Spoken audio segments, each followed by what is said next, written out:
appelons les choses comme on veut, mais en tout cas le raid est en train de se diriger vers Paris.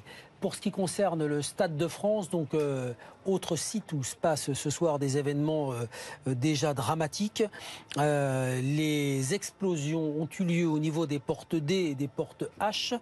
La porte D, c'est celle qui se trouve près du restaurant McDonald's. Donc explosion, des corps déchiquetés et des blessés. Et puis au niveau de la porte H, c'est la porte qui se trouve face au magasin Decathlon. Là encore, des explosions qui ont été entendues et au moins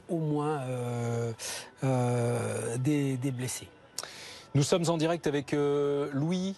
Bonsoir, merci d'avoir accepté de nous livrer votre témoignage. Vous vous trouvez aux abords du restaurant devant lequel a eu lieu la fusillade du 10e arrondissement. Davantage de preuves. Les camions de pompiers qui étaient très nombreux il y a encore une demi-heure sont en train de quitter les lieux, d'évacuer les blessés qui étaient au croisement de la rue de la Folie-Méricourt et de la rue de la Fontaine au Roi. Lorsque nous sommes arrivés, on nous faisait état de 7 blessés ici dans le 10e arrondissement.